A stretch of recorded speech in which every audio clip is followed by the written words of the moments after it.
ಶ್ರೀ ಪರಾಭವ ನಾಮ ಸಂವತ್ಸರ ಕುಂಭರಾಶಿಯ ವರ್ಷ ಫಲವನ್ನ ಈಗ ನೋಡ್ತಾ ಹೋಗೋಣ. ಈ ವರ್ಷ ಇವ್ರು ಹೆಚ್ಚು ಮಾತಿನ ಬಗ್ಗೆ ಗಮನ ಇಡಬೇಕು. ಮಾತಾಡೋದಕ್ಕೆ ಮುಂಚೆ ಯೋಚನೆ ಮಾಡಿ ಮಾತಾಡಬೇಕು. ಇವರಿಗೆ ಕೀವರ್ಡ್ ಅಂತ ಎಚ್ಚರದಿಂದ ಮಾತು ಆಡುವಂಥದ್ದೇ ಈ ವರ್ಷ ಇವರಿಗೆ ಕೀವರ್ಡ್ ಅಂತ ಅನ್ಕೋಬೇಕು. ಯಾಕಂತಂದ್ರೆ ಇವ್ರಿಗೆ ಮಾತಿನಿಂದಾನೇ ಇವರಿಗೆ ತುಂಬಾ ಪ್ರಾಬ್ಲಮ್ಸ್ನ ಫೇಸ್ ಮಾಡುವಂಥದ್ದು ಸಂದರ್ಭಗಳು ಕಾಣಿಸ್ತಾ ಇದೆ. ಅನ್ನೆಸೆಸರಿಯಾಗಿ ಅಥವಾ ಅನವಶ್ಯಕವಾಗಿ ಸುಮ್ಮನೆ ಮಾತನ್ನ ಕೊಟ್ಟು ಅದನ್ನ ನಿಭಾಯಿಸಕ್ಕಾಗದೆ ಸ್ವಲ್ಪ ಯೋಚನೆಗಳಿಗೆ ಇವರು ಬೀಳ್ತಾ ಹೋಗ್ತಾರೆ. ಕಾರ್ಯಕ್ಷೇತ್ರದಲ್ಲಿ ಹೊಸ ಜವಾಬ್ದಾರಿ ಬರುತ್ತೆ. ಹಾಗೆ ಒಳ್ಳೆ ಅಂದ್ರೆ ಉದ್ಯೋಗದಲ್ಲಿ ಮತ್ತೆ ವ್ಯಾಪಾರದಲ್ಲಿ ಇವರಿಗೆ ಹೊಸ ಅವಕಾಶಗಳು ಸಿಗ್ತವೆ. ಅದಕ್ಕೆ ತಕ್ಕಂತೆ ಒತ್ತಡನೂ ಇರುತ್ತೆ, ಅದಕ್ಕೆ ತಕ್ಕಂತೆ ಸಂಪಾದನೆನೂ ಇರುತ್ತೆ. ಯಾವಾಗ ಸಂಪಾದನೆ ಇರುತ್ತೋ ಖರ್ಚು ಇವರಿಗೆ ಈ ವರ್ಷ ತುಂಬಾ ಜಾಸ್ತಿ ಮಾಡ್ಕೊಳ್ಳೋ ಕಡೆ ಹೋಗ್ತಾರೆ.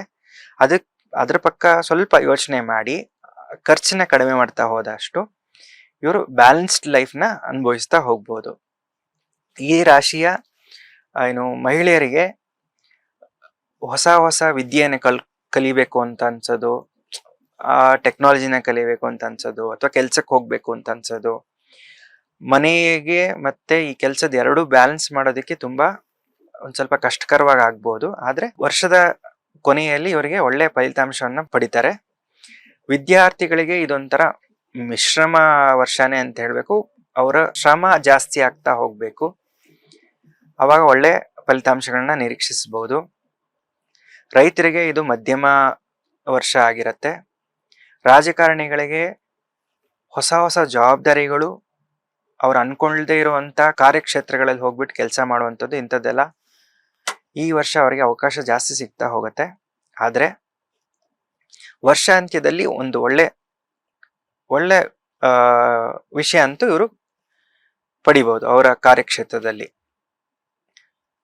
ಮತ್ತೆ ಇದೇ ಕುಂಭರಾಶಿಯ ಆಧ್ಯಾತ್ಮಿಕ ಯಾರು ಪ್ರಾಕ್ಟೀಸ್ ಮಾಡ್ತಿರ್ತಾರೋ ಅಥವಾ ಸಾಧಕರು ಇರ್ತಾರೋ ಅಂಥವ್ರಿಗೆ ಅವರ ಪ್ರಗತಿ ತುಂಬಾ ಸ್ಲೋ ಅಂತ ಅನಿಸ್ತಾ ಇರತ್ತೆ. ಬಟ್ ಪ್ರಯತ್ನನ ಬಿಡದೆ ಮುನ್ನುಗ್ಗೋದು ತುಂಬಾ ಒಳ್ಳೆಯದು. ಇನ್ನ ಒಳ್ಳೆ ಫಲಿತಾಂಶಗಳನ್ನ ಕುಂಭರಾಶಿಯವರು ಅಪೇಕ್ಷಿಸಬೇಕು ಅಂತ ಅಂದಾಗ ಆದಷ್ಟು ಈ ಧ್ಯಾನ ಮತ್ತೆ ಈ ತೀರ್ಥಕ್ಷೇತ್ರಗಳಿಗೆ ಸಂದರ್ಶನ ಮಾಡುವಂಥದ್ರಿಂದ ಇವರಿಗೆ ಈ ವರ್ಷ ಇನ್ನ ಒಳ್ಳೆ ಶುಭ ಫಲಿತವನ್ನು ಇವರು ಅಪೇಕ್ಷಿಸಬಹುದು.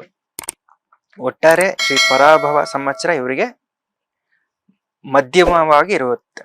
ಲೇಟೆಸ್ಟ್ ಹಾಗೂ ಇಂಟ್ರೆಸ್ಟಿಂಗ್ ಸುದ್ದಿಗಳಿಗಾಗಿ ಬಾಸ್ ಟಿವಿ ಕನ್ನಡ ಚಾನೆಲ್ನ ಸಬ್ಸ್ಕ್ರೈಬ್ ಮಾಡಿ, ಹಾಗೆಯೇ ಬೆಲ್ ಐಕಾನ್ ಪ್ರೆಸ್ ಮಾಡಿ. ಇದರ ಜೊತೆಗೆ ಫೇಸ್ಬುಕ್, ಇನ್ಸ್ಟಾಗ್ರಾಮ್, ಎಕ್ಸ್ ನಲ್ಲೂ ಮಿಸ್ ಮಾಡದೆ ಫಾಲೋ ಮಾಡಿ.